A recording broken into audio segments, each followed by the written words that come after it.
Բարև ձեզ հարգելի հեռուստադիտողներ, եթերում Արարատյան Խոհանոցն է։ Շատ ուրախ եմ եւ շնորհակալ, որ հետևում եք մեր հաղորդումները։ Եվ այսպես հարգելի հեռուստադիտողներ, մենք շարունակում ենք այն շարքը, որը նվիրված է Երկիր մեդիա հեռուստաընկերության 10-ամյակին, բայց այսօր գիտեք, որ յուրահատուկ օր է ամբողջ հայության համար եւ այստեղ մի քիչ խախտել ենք այդ շարքի բովանդակությունը եւ հրավիրել ենք հյուրի, կարծում եմ դուք արդեն տեսակ եւ կարծում եմ դուք արդեն հասկացաք, թե հենց ինչու մայիսի 28-ին եւ հենց ինչու մեր լավ բարեկամ Հայաստանի մշակույթի վաստակավոր գործիչ Կարիմ ազգագրական երկիպարի խմբի ղեկավար մեր լավ բարեկամ Գագիկ Գինոսյանին։ Ողջույն Գագիկ, ինչպե՞ս եք։ Շատ լավ։ Շատ ուրախ եմ, շնորհակալ եմ, որ չմերժեցիք այս լավ օրը, ես ուզում եմ շնորհավորել ձեզ տոնի կապակցությամբ եւ ուզում եմ, որ մենք այսօր պատրաստենք մի ուտեստ նաեւ այն կոնտեքստի մեջ, այս իրավիճակի մեջ զրուցենք անկախության մասին, զրուցենք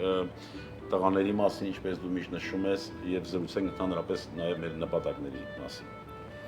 Վստահ եմ, որ այսօրը բոլորի համար յուրաքանչյուր հայ մարդու համար տոն է եւ այս եռատոնը, որ տեղի ունեցել միանգամից 3 հայկական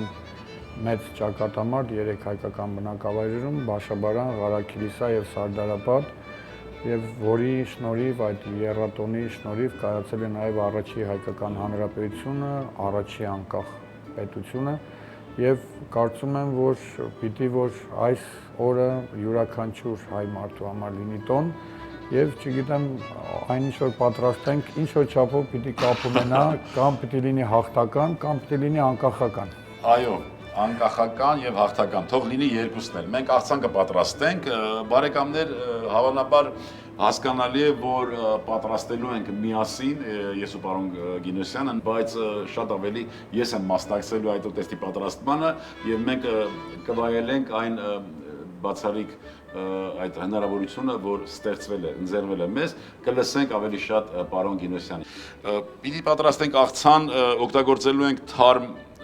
թարմ դտմիկ, թարմ սունկ, այ լոլիկը դու կկտրատես, կարծում եմ, անվրեպ։ Շնորհակալություն, որ գոնե լոլիկը վստահում եք։ Օգտագործելու ենք նաև կիտրոնի հյութ եւ նանա։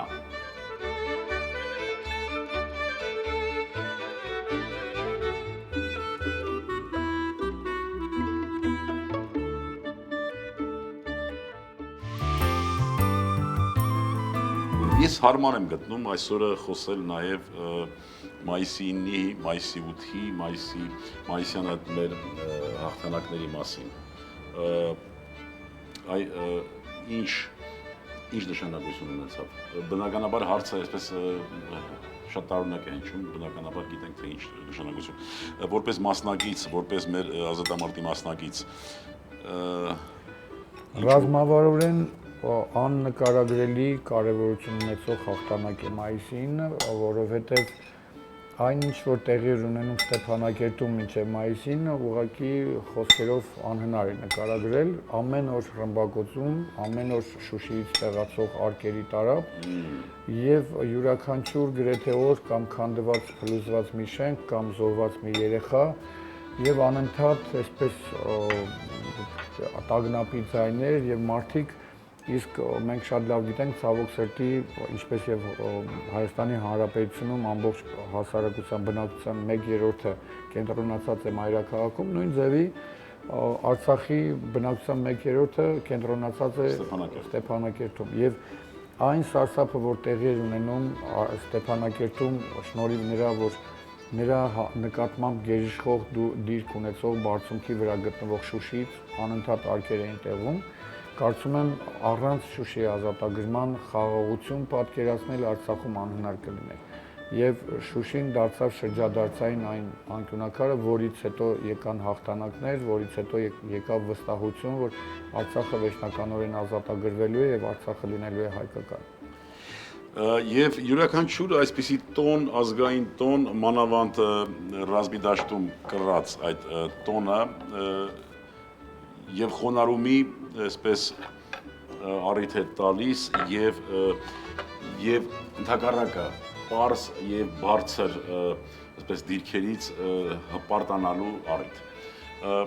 Ես միշտ ներկա եմ եղել եւ շատ եմ գնահատում ձեր գործունեությունը հատկապես երիտասարդների հետ, հատկապես այն փոքր խմբերի հետ, որտեղ դուք յուրաքանչյուր խոսք կարևորուց զատ միշտ ուզում եք, որ հիշվեն այն տղաները, ում արյան, ում ջանքերի շնորհիվ է, որ այսօր կայացավ մեր երկիրը։ Եվ ես կարծում եմ յուրաքանչյուր մարդ անկախ նրա գործունեության այդպես ոլորտից պիտի որ միշտ անդրադառնա, պիտի որ միշտ հիշեցնի, հատկապես գալիք սերնդին, որ այն ինչ այսօր ունենք, չէինք ունենա, եթե չունենայինք նվիրյալներ, եթե չունենայինք անձնազոհ մարդիկ, ովքեր այսօր նորից հսկում են բարձունքից, բայց ավաղ նրանց հոգիներն են այն, որ անտեղ են։ Այդ բանաձևերը ես չեմ հայտնագործել եւ Փառք Աստծո ամեն ազգ չի որ ունի նման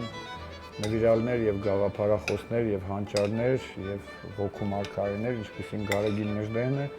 Գարեգին Նժդեհը ասում է նախ հերոսների գերեզմանատուն, ապա նոր անկախ հայրենիք։ Այո։ Եվ մեծ մեռելների աճումներից է հառնում հայրենիքը։ Այսինքն, եթե մենք խոսում ենք այսօրվա անկախ Հայաստանից, խոսում ենք Արցախից ազատագրված, ապա պիտի նախ եւ առաջ խոսենք այն տղաներից, ովքեր հառնեցրել են այդ անկախ հայրենիքը։ Եվ ոչ նրա համար, որ նրանց է պետք, եւ նրա համար չէ հիշատակում, որ նրանց է պետք այդ հիշատակում, այլ Նժդեհը եւս մի բառ ունի, շատ ցավոտ այս դեպքում, ասում է, ով անարգում է իր նահատակների հիշատակը, նա դատապարտված է նորանոր նահատակությունների։ Այ հենց մեր զավակների, մեր ժառանգների համար, իրենց իսկ համար մենք անընդհատ պիտի տարփողենք, պիտի բարձրաձայնենք այն տղերքի անունը եւ պիտի փառաբանենք այն նահատակներին, որպեսզի վաղը չունենանք մեր երեխաների դեմքում, չունենանք նոր նահատակներ։ Այո։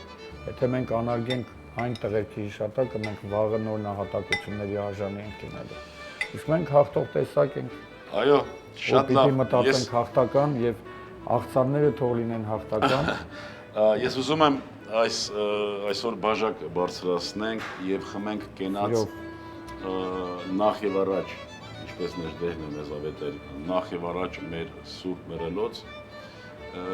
եւ իհարկե շնորհավորենք մեկս մյուսի եւ խմենք մեր ապագայի, մեր երկրի, մեր հայրենիքի ապագայի կենացը։ Բարենորոքիչ տոների, համախմբող տոների եւ այդ հզոր եւ ազգային տոներն են, որ ազգը ձուլում, համաձուլված է դարձնում եւ իմի բերելով դարձնում է հաղթող։ Շատ լավ։ Շնորհավոր տոնը Հայաստան, հայ ժողովուրդ, իսփյուրս աշխարհի եւ կարծում եմ, որ մի դրվագ հիշեմ, ասում են առաջի հանրապետության առաջի վարչապետը ինքնական վերադարձավ Հայաստան, արդեն սովետական Հայաստան։ Եվ ասում են, որ նա գաղտնի մայիս 28-ին սովետական միությունում իջավ Զանգուի ափին մի շիշ գինիով, փորձեց նշել անկախության օրը, որովհետև ինքը ավելի քան արժևորում էր եւ հասկանում արժեքը անկախության։ Հետո ասում են դրա համար նրան աքսորեցին եւ Հովհաննես Քաջազնունու տեղը ոչ մեկ չգիտի, նա որտեղ կնքեց մահկանացուն, բայց եւ այնպես նա գիտակցելով իր գլխին կախված Դամոկլեան սուրը գնաց նշելու անկախության օրը, որովհետեւ անկախությունը բացարձակ արժեք է եւ մեծագույն արժեքը, որ կարող է ունենալ յուրաքանչյուր ազգ։ Դրա համար սա բոլորիս տոնն է եւ շնորհավոր բոլորիս տոնը եւ թող անկախությունը Հայաստանում լինի հավերժ։ Շնորհավոր բոլորիս։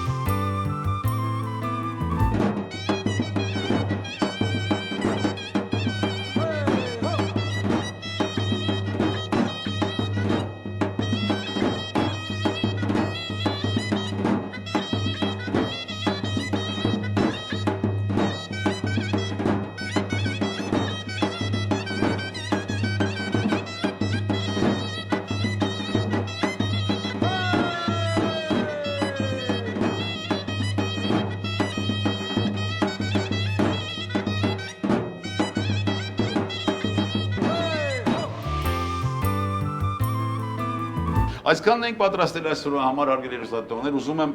ձեր անունից եւս մեկ անգամ շնորհակալություն հայտնել պարոն Գինոսյանին, նախ իր ծավալած հսկայածավալ այդ գործունեության համար, ազգանվեր գործունեության համար եւ այսօր մեզ հյուրընկալվելու համար։ Շնորհակալություն պարոն Գինոսյան, եթե դուք ունեք հղում, եթե դուք ունեք առաջարկ մեր հեռուստատիտողներին խնդրեմ կարող եք օգտվել այդ բանից։ Ես նախ ներողություն եմ խնդրում աղքատ աղցանի համար, բայց այնուամենայնիվ աղքատ, բայց անկախ աղցանի համար եւ շնորհավորում եմ բոլորիս անկախության տոնը եւ ուզում եմ բոլորիս ասել, որ մենք պարտավոր ենք հպարտ եւ հաղթողի տեսակ լինել։ Մենք պարտավոր ենք լինել նրանք, ովքեր իրենց ժառանգներին պիտի փոխանցեն ավելի հզոր, ավելի հաղթական Հայաստան։ Եվ այն, ինչ որ կատարվում է Հայաստանում, դա ընդհանրապես նախաշեմն է, նախադուռն է նոր եւ հզոր,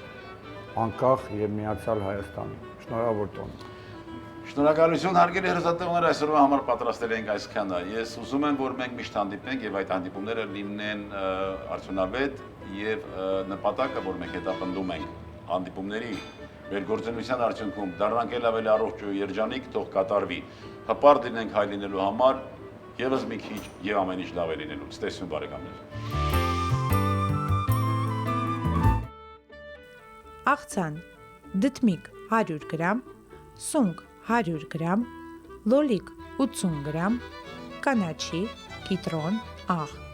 բարյախորշակ։